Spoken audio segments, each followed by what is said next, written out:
बोलो जयकारा बोल मेरे श्री गुरु महाराज की जय। सौभाग्यशाली गुरुमुखों, सद्गुरु ही वास्तविकता का बोध कराते हैं। सत्य असत्य और भक्ति व माया के विस्मृत गुण दोषों का विभाग कराते हैं। सौभाग्यशाली वह शिष्य है और वही जीव ही सौभाग्यशाली है जिन पर उनकी कृपा हो जाती है और वे इसे नुक्ते को समझाते हैं। श्री गुरुदेव के चरणों में कबीर साहिब जी वंदन करते हुए कथन करते हैं, उनकी अगम अगोचर लीला मन बुद्धि से परे है, उसे समझाना कठिन है। किस प्रकार ये उन श्री चरणों की सेवा की जाए, वे आकरण कृपा कर जीव को निहाल कर देते हैं। श्री सद्गुरुदेव महाराज श्री पंचम पातशाही के अनन्य सेवक भक्त दीपक जी के पूर्व पुण्यों के अनुरूप इनके हृदय में गुरु भक्ति के संस्कार भरे हुए थे। ये श्री दर्शन हेतु प्राय आते रहते थे। इन्होंने सन 1977 में श्री चरणों में श्री आनंदपुर दरबार की सेवा में समर्पित होने की विनय की। महाप्रभु जी ने इनको अपने पास सेवा में स्थान दिया। दृढ़ निष्ठा और पूर्ण लगन से सेवा करते रहे। कुछ समय पश्चात व्यावहारा में आश्रम के निर्माण कार्य के हिसाब किताब करने के लिए अपनी श्री मौज से इन्हें वहां भेज दिया। वहां पर इन्होंने सच्चाई खैरख्वाही से सेवा का प्रमाण दिया। या तो केवल महापुरुष ही जानते हैं किस जीव का कैसा पुरातन संबंध उनके साथ चला आता है। इनकी सेवा से प्रसन्न हो एक दिन महाप्रभु जी ने इनको फरमाया, हमारे पास रहोगे तो तुम्हें वह खुशी मिलेगी जो तीनों लोकों में नहीं मिल सकती। परम संत श्री कबीर साहिब जी कथन करते हैं, सद्गुरु साचा सुरमा शब्द जो वहा एक, लागत ही वह मिटी गया पड़ा कलेजे छेक। सद्गुरु रूहानी परम शक्तिशाली स्वरूप एक ही वचन का तीर चलाते हैं जो कि हृदय में लगते ही सब प्रकार के मायावी बंधनों के भय को दूर कर ज्योतिमय बना देता है। अर्थात जो परम शिष्य सद्गुरु के सारगम्यत एवं एक वचन को हृदय संगम कर लेता है, संकेत को समझा लेता है, वह वास्तविकता लक्ष्य को पाने की ओर पग बढ़ाना आरंभ कर देता है। उसके हृदय में ज्ञान की दिव्य ज्योति जगमगा उठती है। महाप्रभु जी के एक ही वचन ने भक्त जी के जीवन में अद्भुत परिवर्तन कर दिया। उन्होंने सब ओर से अपने ख्यालों को मोड़कर स्वयं को श्री चरणों के संग जोड़ लिया। कभी भी अपने घर परिवार अथवा सत्संग कार्य के लिए बाहर नहीं गए और न ही कभी ख्याल ही उठाया।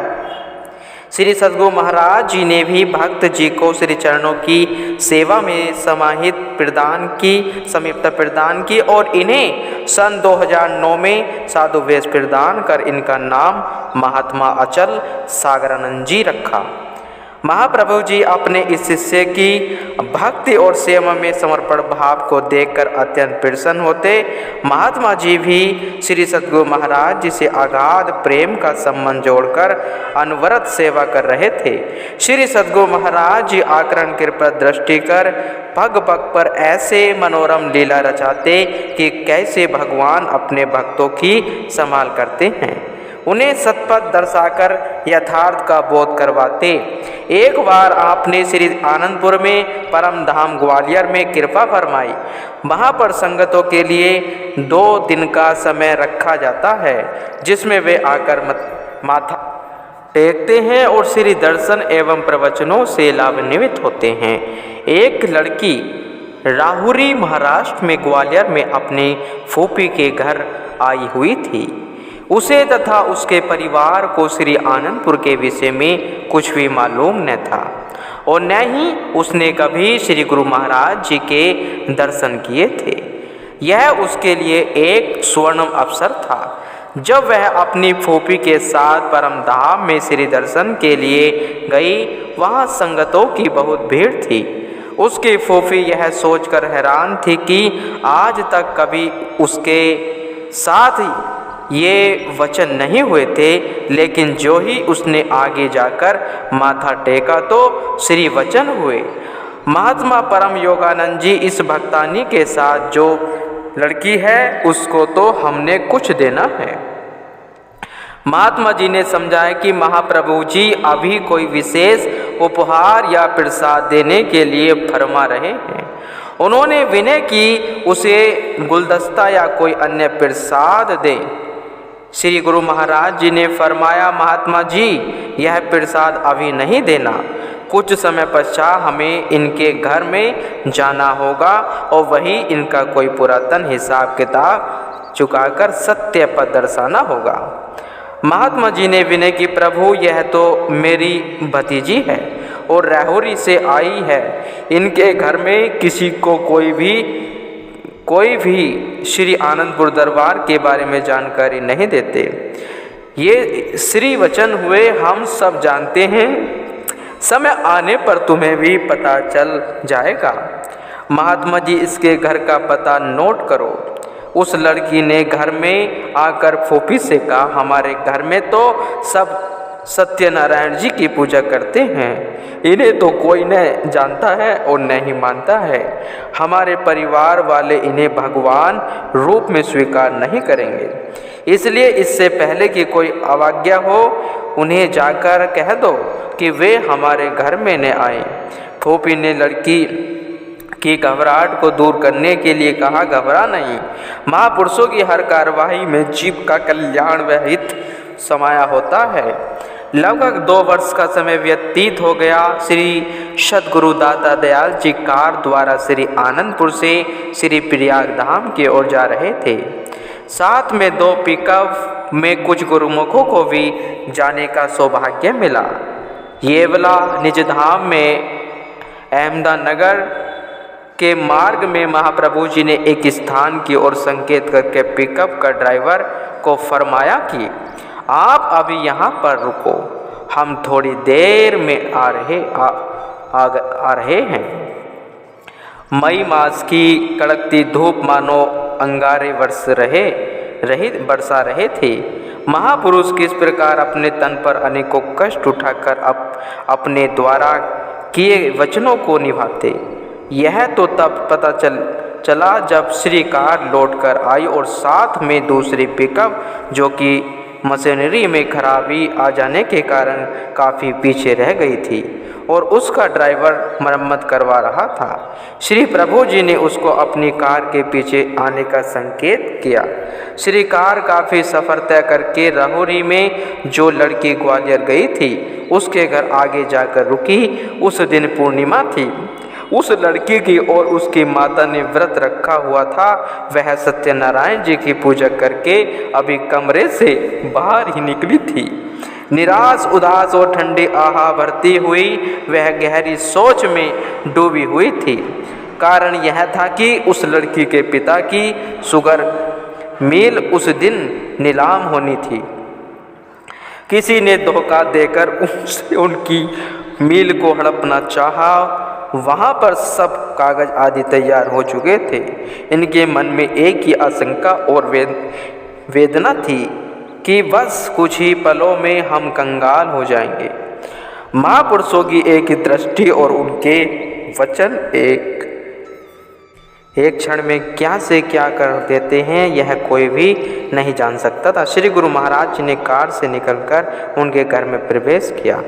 लड़की ने उन्हें देखकर कहा, माँ ये तो ग्वालियर वाले गुरु जी हैं। वह अंदर गई और एक गिलास में पानी भरकर ले आई। उसने अभी विराजमान होने के लिए विनय भी नहीं की थी कि श्री प्रभु जी ने फरमाया कि हमें जल्दी ही वहाँ ले चलो जहाँ तुम्हारे पिताजी गए। वह हमारी जरूरी काम है जिसे हम जल्दी और अवश्य पूरा करना है। बिना कुछ कहे वह लड़की श्री प्रभु जी के साथ चल दी। उनके घर में वह मिल कुछ दूरी पर थी। जब श्री गुरु महाराज जी ने उस मेल में मिल में पहुँचे तो उसके पिताजी कहने लगे, न तो संतों को यहाँ क्यों ले आई हो? इन संतों को यहाँ क्यों ले आई हो? अब हमारे पास इनको देने के लिए बचा ही क्या है? अभी हमें भी खाली हाथ से यहाँ से लौटना है। मुस्कुराते हुए प्रभु जी ने श्री वचन किए, भक्त जी घबराते क्यों हो? हम आपसे कुछ लेने के लिए नहीं अपितु कुछ देने के लिए आए हैं। यह सब कुछ तुम्हारा ही तो है। मिल का मालिक खाली हाथ कैसे लौटेगा? असमंजस में उसका दिमाग इन रहस्य भरे वचनों को समझ न सका। आपने उसके सब कागजों पर उसे दिखाया कि यह देखो कि तुमने स्वयं तो जितना उधार और खर्च था उसे चुकाकर हस्ताक्षर किए हैं। जो नीलामी करवा रहे थे था और साथ में जितने भी मिलके कर्मचारी खड़े थे, सब देखकर हैरान रह गए कि अभी कई दिनों से इन कागजों की रूपरेखा कुछ और थी और अभी यह रूपरेखा अचानक बदल कैसे गई। सभी कागज पत्र उलट पुलट कर देखने पर भी कोई ऐसा कागज भी न निकला जिस पर उसका कर्जा बकाया लिखा हुआ हो। उस लड़की का पिता भी मन ही मन आंखें बंद कर कर इसे इस संपूर्ण रहस्य को समझाने में असमर्थ था। उसके कानों में संतों के यह स्वर गूंज रहे थे कि तुम मिल के मालिक हो तो खाली हाथ कैसे लौटोगे। देखते ही देखते सब कागजों को क्रम से संभालते हुए सबने उसी को ही मालिक स्वीकार किया। श्री वचन हुए, हम जिस काम के लिए आए थे वह पूरा हो गया है। सभी वहाँ पर दिव्य ज्योति और इस अलौकिक चमत्कार को देखकर स्तब्ध रह गए। वह लड़की अपने पिता के साथ उन कागजों को समेटकर प्रभु जी का धन्यवाद करने लगी। उसके पिताजी ने कर्मचारियों को प्रसन्नतापूर्वक कार्यभार संभालने का आदेश दिया और कहा कि हमारी अनुपस्थिति में भी पहले की तरह ही कार्यरत रहना। आप वहाँ से चलकर सीधा ही अपनी कार में आकर विराजमान हो गए। साथ में आई हुई पिकअप को भी साथ चलने का आदेश दिया। पुनः मार्ग में जो पिकअप खड़ी थी उसे भी साथ चलने की आज्ञा फरमाई। मार्ग में खड़ी हुई पिकअप में बैठे हुए प्रेमीजन आश्चर्यचकित थे कि श्री गुरु महाराज जी ने इतनी जुलसती गर्मी में 2 घंटे कहाँ गए थे। किसी प्रेमी ने उन्हें इतना विवश किया था। जब यह अहमदनगर में पहुँचे तब दूसरी पिकअप के ड्राइवर ने बतलाया कि किस प्रकार श्री प्रभु जी रहुरी में एक घर को कृतार्थ करते हुए सुकोमल श्री चरणों में चलते हुए उनकी सुगर मेल में गए। महापुरुषों ने इन गुड़ रहस्य को कौन जान सकता है। अब वह लड़की और उसका पिता जब प्रसन्नतावदन अपने घर में आए तो परिवार वाले उनके खिले चेहरे को देखकर हैरान हो गए। लड़की के पिताजी ने आकर पूछा, क्या आपने पूर्णिमा के उपलक्ष्य में पूजा पाठ कर लिया, खाना खा लिया? यदि नहीं तो जल्दी करो, खाना खाओ, शुगर मिल हमारे पास ही है। लड़की के गुरुजी ने मुझे भक्त जी कहा और जिस कार्य की मुझे आशा नहीं थी उस समय कार्य को पूर्ण करते हुए वे जल्दी ही वहाँ से चले गए। भक्त जी की बात को सुनकर एक पल तो परिवार वाले भी हक्के बक्के रह गए। उन्हें अपने कानों पर विश्वास ही नहीं हो रहा था। भक्तानी कहने लगी, शेष वृतांत तो हम बाद में पूछेंगे, पहले आप भी तो खाना खा लो। उसने उत्तर दिया, अब बस आप खाना खाओ, मैं अपना आगे का प्रोग्राम बतलाता हूँ। उसके मन में श्री गुरु महाराज जी के प्रति अतुल्य श्रद्धा और विश्वास के दीप जग रहे थे। मानो उसके पूर्व जन्मों के संस्कारों ने पलटा खाया और मन ही मन सोचने लगा, आओ मैं उन महापुरुषों के दिव्य मुस्कान को भी न समझा।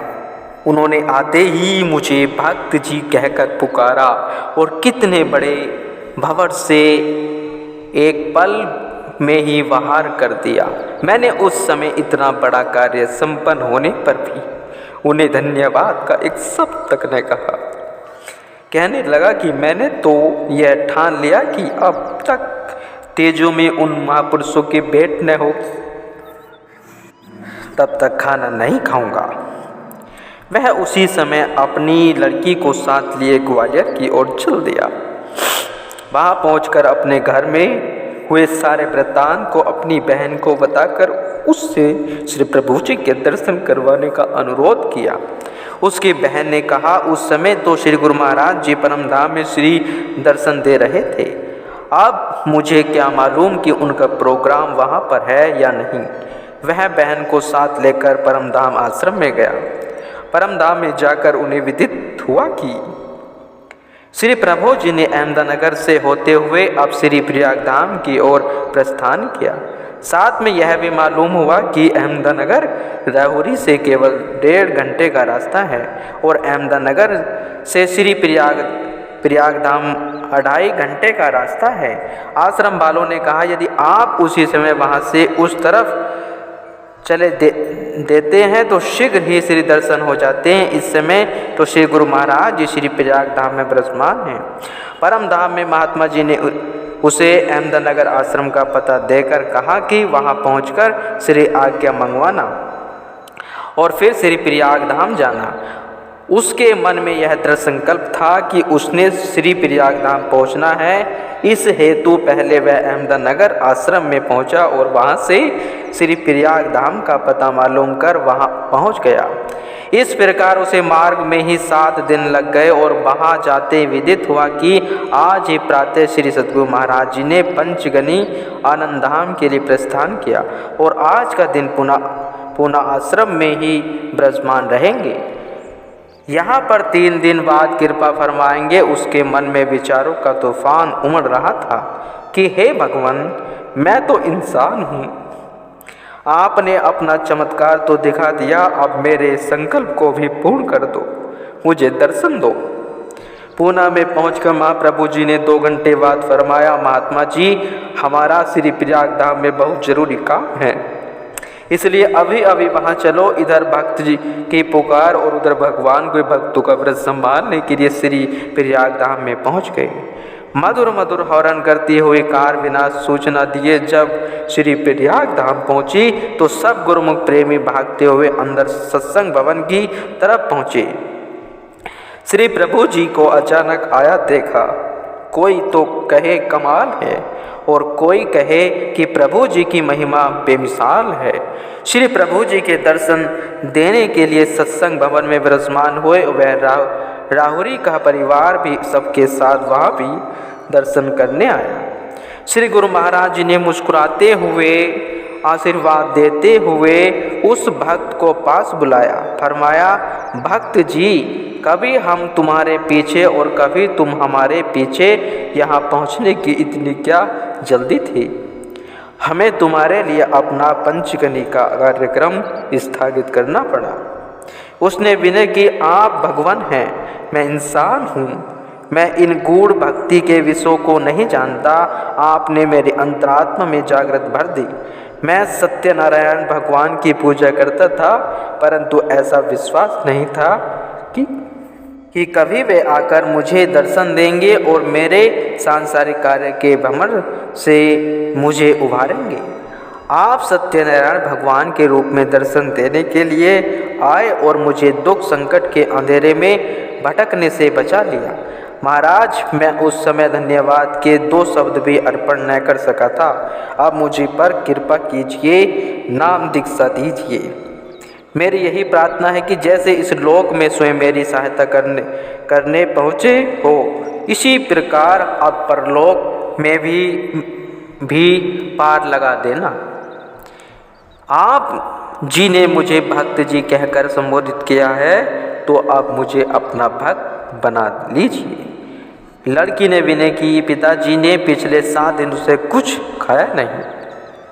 श्री प्रभु जी ने उसी समय उसे भोग प्रसाद दिया और फरमाया, यह तुम्हारे पूर्व जन्म की कोई अड़चन थी जिससे माया का एक झगोला आया और तुम महापुरुषों की संगति को प्राप्त न कर सके।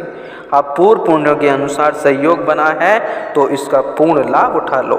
भजन, सुमरन, सेवा, सत्संग करते हुए जन्म को सकारत कर लो। उसी समय सारे परिवार ने श्री प्रभु जी से नाम दान लिया और अहमदनगर के आश्रम से नाता जोड़कर उनसे अपने घर में सत्संग करवाने लगे। महापुरुष दिन रात परमार्थ से जुटे रहकर किन किन रूहों को उद्धार करते हैं, यह जानना जीव बुद्धि के परे की बात है। सत्पुरुषों की महिमा का वर्णन करते हुए संत बार बार यही फरमाते हैं कि गुरुमुखों, श्री गुरु महाराज जी के दिए हुए नाम का 2 घंटे सिमरन किया करो, जिससे तुम्हारा लोक परलोक दोनों संवर जाएं।